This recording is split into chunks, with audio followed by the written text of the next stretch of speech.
大二磊灿，今天咱们就聊一聊如何最有效的利用 YouTube 学习中文啊。我觉得学习中文从来没有像现在这样方便过，因为在 YouTube 上有海量的学习材料。但是呢，很多时候啊，我觉得就是人要有了太多的选择，未必是好事儿。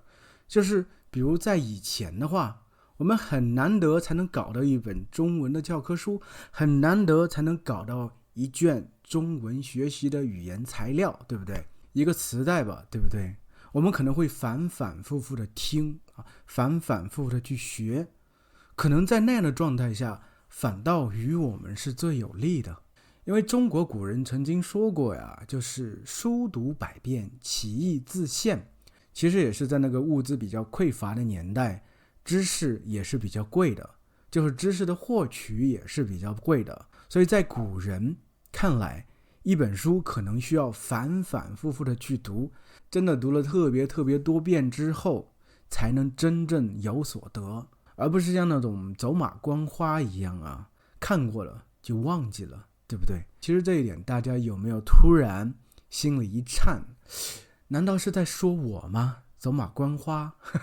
其实我觉得这个是很多语言学习者的困境，就是选择太多了。YouTube 上尤其如此啊。所以我现在推荐大家用 YouTube 学习中文。那么可能大家会有疑问了，老师真的吗？你这个给我们这么多选择，海量的选择，对我们真的是好的吗？所以这个时候其实有一点很重要啊，我觉得就是制定计划。计划呢，它就像一个框架一样，就像我们画画的时候，画漫画的时候啊，画漫画的时候会不会有一个个框，对不对？一个个框啊，一个场景啊，必须在这个框内去实现，对不对？去表现啊。所以我觉得学习语言也是一定要有这么一个框，把你这个计划框在一定的时间内，这样你才能有条不紊的一天一点积累的前进。比如你把时间放开啊，时间就是张白纸，你在上面胡乱涂画，这里画一下，那里画一下，最终可能一整天下来，一个星期下来，一个月下来，甚至难听点，一年下来，你都不能学会什么东西。你的中文可能是比原地踏步好那么一点点吧，但未必能有多大的成就啊。所以这个是首先我要说的第一点，就是在我们进入方法论之前，我觉得非常有必要做的一点，就是制定计划，把自己的时间规划起来，不要总觉得时间是无限的。现在咱们说回正题，如何用 YouTube 学习中文呢？其实我觉得还是做减法啊，就是很多语言材料和我有什么关系，对不对？我就找准一个语言材料就好。老师，你是不是在开玩笑？一个语言材料？对的，一个就够了。到底是什么呢？其实我觉得我们学习语言最终的目的就是为了说一种自然而然的语言，自然而然的表达自己的观点，自然而然的和人交流、沟通、对话，对不对？所以这个时候我觉得最好的语言材料是什么？无疑就是播客。播客这个形式是最适合学习语言的，没有之一啊，因为它就是特别自然的语言，特别口语化的表达方式，而且有人之间的这个语言的交互，有互动。因为我们在日常生活中说话不可能总是自言自语嘛，对不对？我们需要和别人对话，而且在播客中啊，会保留很多这种说话有些片段性的表达方式，就说着说着好像突然卡壳了，会游移，会停顿，会想，这都是我们平常日常生活里的状态。而且不是所有的表达方式都是那么完美的，都是那种经过深思熟虑的一点点写出来，反复的修改那种，而是从嘴巴里自然而然的说出来的，流动出来了，语言在那里流淌。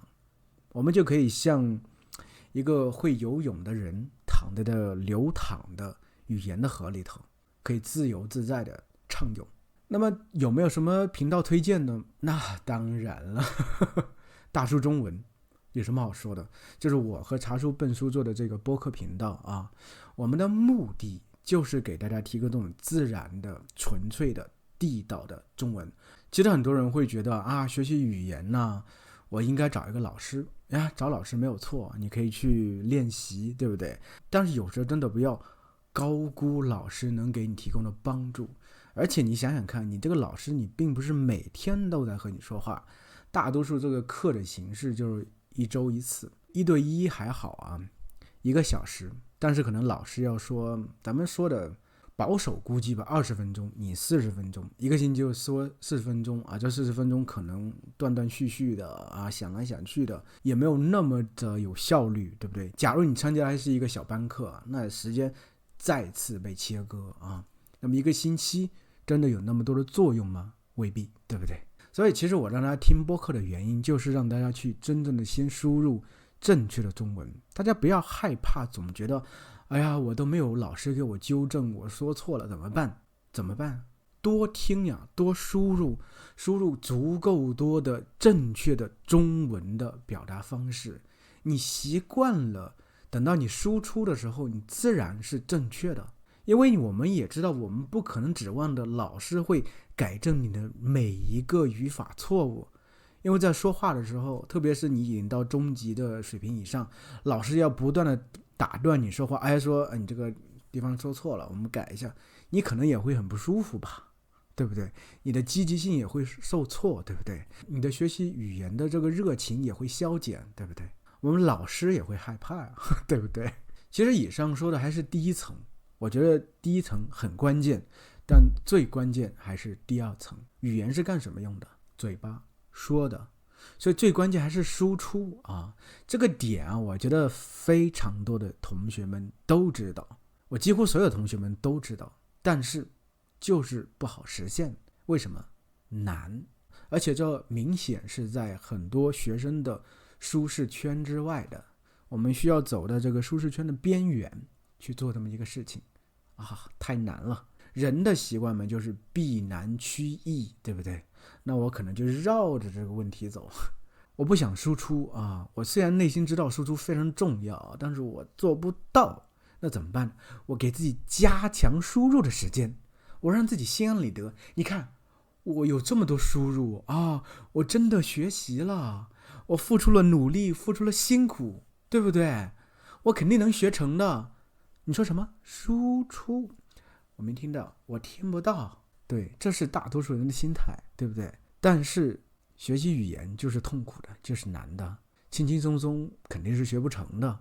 学习任何东西都是一样，我们都需要来到自己舒适圈的边缘，这样才能一点点的进步呀。所以其实第二个方法啊，我觉得也可以利用 YouTube 的，就是大家真的这个走的再远一点点怎么回事呢？就是我建议啊，你何妨给自己制定一个计划，每个星期录一个用中文说的视频，这并不是太难的事情啊。你可以一开始给自己写个文本啊，这样的结构会比较清晰，大概说什么你很清晰啊。而且我为什么建议大家去做这么一个事情呢？肯定首先呢，就锻炼你自己的口语表达能力。因为语言我们都知道，吸收是一方面，内化让它成为你自己的一部分才是最重要的一点。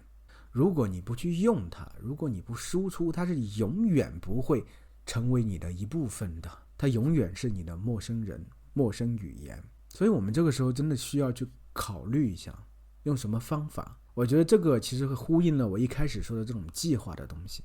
你可以给自己制定这么一个计划，一个星期做一个视频，就是定死了。比如说我星期3公布，我星期1开始写文稿，星期2录制，星期3公布，对不对？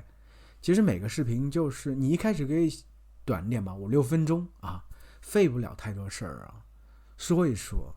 而且这个语言本来就是有这种肌肉记忆，你说的多了，他才能记住说中文是什么样的感觉呀，对不对？